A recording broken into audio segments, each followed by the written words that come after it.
جو اہل ایمان ہیں وہ شیطان سے کبھی دوستی نہیں لگاتے، اور جن کو ایمان کی بہار نصیب نہیں ہے وہ شیطان کو اپنا دوست سمجھ لیتے ہیں۔ تو اہل ایمان کبھی بھی شیطان کے ساتھ اپنی دوستی کے رشتے کو قائم نہیں رکھتے، بلکہ اللہ تعالیٰ نے ایک دوسرے مقام پہ ارشاد فرمایا یا ایھا الذین آمنوا لا تتخذوا عدوی وعدوکم اولیاء، اے ایمان والو میرے اور اپنے دشمن کو کبھی بھی دوست نہ بنانا۔ دشمن سوائے دشمنی کے اور کیا کرے گا؟ وہ جس روپ میں مرضی آ جائے سوائے دشمنی کے وہ کر ہی کیا سکتا ہے۔ تو شیطان ہمارا دشمن ہے،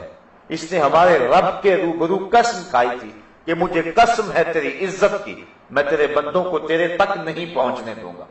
میں ان کے دائیں ان کے بائیں ان کے آگے ان کے پیچھے چاروں طرف کو گھیر لوں گا۔ دو سمتیں بھول گیا، ایک اوپر والی ایک نیچے والی۔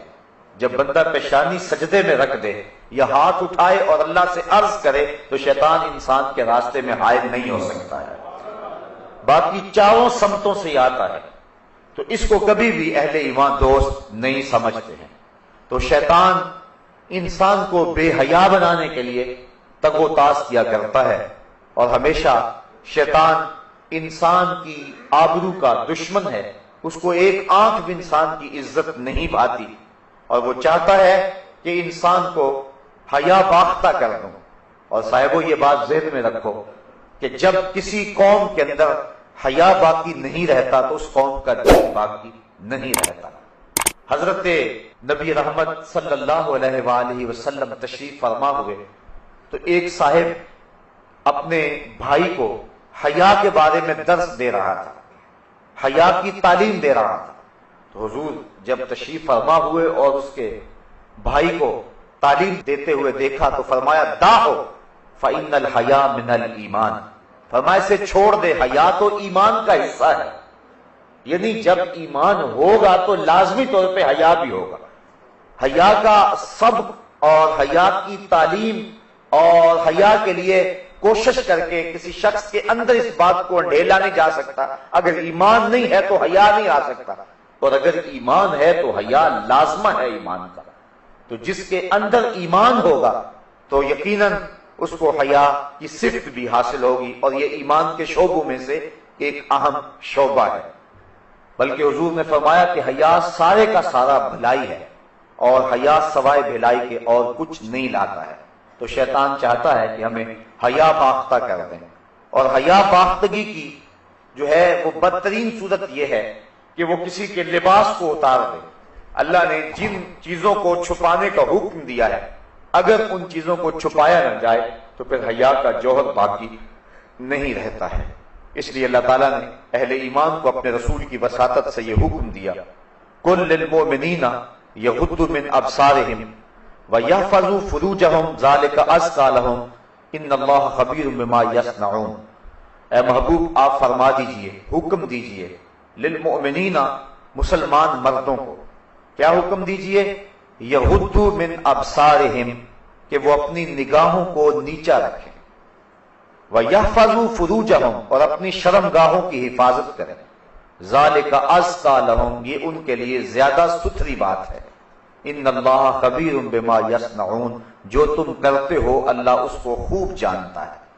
تمہارے کاموں سے تمہارے اعمال سے تمہارا رب بے خبر نہیں ہے۔ وَقُلْ لِلْمُؤْمِنَاتِ، اور اے محبوب آپ مومن عورتوں کو حکم دیں یغضضن من ابصارہن، کہ وہ اپنی نگاہوں کو نیچی رکھیں، وَيَحْفَظْنَ فُرُوجَهُنَّ، اور اپنی پارسائی کی حفاظت کریں، وَلَا يُبْدِينَ زِينَتَهُنَّ، اور اپنے بناؤ کو نہ دکھائیں الا ما ظہر منہا، مگر وہی جو اللہ نے ظاہر کیا ہے،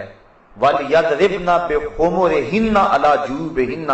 اور اپنے دوپٹے اپنے گریبانوں پہ ڈال لیں، وَلَا يُبْدِينَ زِينَتَهُنَّ، اور اپنی زینت اور سنگار کو ظاہر نہ کریں، الا لِبُعُولَتِهِنَّ، مگر اپنے شوہروں پر، او آبائهن، یا اپنے باپ پر، او آبائے بعولتہن، یا اپنے شوہروں کے باپ پر، او ابنائہن، یا اپنے بیٹوں پر، او ابنائے بعولتہن، یا اپنے شوہروں کے بیٹوں پر، او اخوانہن، یا اپنے بھائیوں پر، او بنی اخوانہن، یا اپنے بھتیجوں پر، او بنی اخواتہن، یا اپنے بھانجوں پر، اور نسائہن یا اپنے دین کی عورتوں پر، او ما ملکت ایمانہن یا جو ان کی ملک میں کنیزیں اور لونڈیاں ہیں، اب التابعین غیر اول الاربۃ من الرجال اب الطفل، اور یا وہ نوکر، شرط یہ ہے کہ وہ شہوت والے مرد نہ ہوں، یا وہ بچے الذین لم یظہروا علی عورات النساء جنہیں عورتوں کی شرم کی چیزوں کی خبر نہیں ہے، اتنے چھوٹے ہیں، ولا یضربن بارجلہن اور اپنے پاؤں زمین پر اتنے زور سے نہ رکھیں، لیعلم ما یخفین من زینتہن کہ ان کا جو سنگار ہے وہ لوگوں پر ظاہر ہو، وتوبوا الی اللہ اور اللہ کی طرف رجوع کریں جمیعا سب کے سب، ایھا المؤمنون اے اہل ایمان، لعلکم تفلحون تاکہ تم فلاح پا جاؤ۔ تو حضور کی وساطت سے اللہ تعالیٰ نے ہمیں یہ حکم دیا، مردوں کو حکم دیا کہ وہ اپنے پردے کی اور اپنی آبرو کی حفاظت کریں۔ حضرت سعید بن ابو الحسن حضرت حسن بصری سے روایت کرتے ہیں کہ میں نے حضرت حسن بصری سے پوچھا کہ جو اجمی عورتیں ہیں وہ اپنے سینے اور بالوں کو کھولے رکھتی ہیں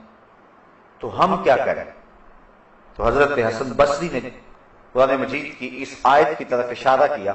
فرمایا وہ اگر حیا باختہ ہیں اور اپنے سینے اور اپنے سر کھولے پھرتی ہیں تو تمہیں تو تمہارے رب نے حکم دیا ہے کہ نظروں کو نیچا رکھیں، اس لیے تم نے اپنی آبرو کی از خود حفاظت کرنی ہے، وَيَحْفَظُوا فُرُوجَهُمْ اور اپنی شرمگاہوں کی حفاظت کریں۔ حضور نبی رحمت صلی اللہ علیہ وسلم نے فرمایا صحابہ بازاروں میں بیٹھنے سے اجتناب کیا کرو۔ صحابہ نے عرض کی حضور ہمارا گزر نہیں ہے چونکہ وہ ہمارے بیٹھنے کی جگہیں ہیں اور ہم وہاں بیٹھ کر کے باتیں کرتے ہیں، تو حضور نے فرمایا اچھا تمہیں پھر بازاروں میں بیٹھنے کی اجازت دیتا ہوں، لیکن شرط یہ ہے کہ تم بازار کا حق ادا کرو۔ تو صحابہ نے عرض کی حضور بازار کا حق کیا ہے؟ تو حضور نے ارشاد فرمایا امر بالمعروف نہی عن المنکر، نیکی کا حکم دینا اور برائی سے منع کرنا، کوئی تکلیف دہ چیز پڑی ہو تو اس کو ہٹا دینا، چوتھا حق کے سلام کرنے والے کا جواب دینا، اور پھر حضور نے فرمایا اپنی نظروں کو نیچا رکھنا۔ اگر تم بازار میں بیٹھنا چاہتے ہو تو اپنی نظر کی تم نے حفاظت کرنا۔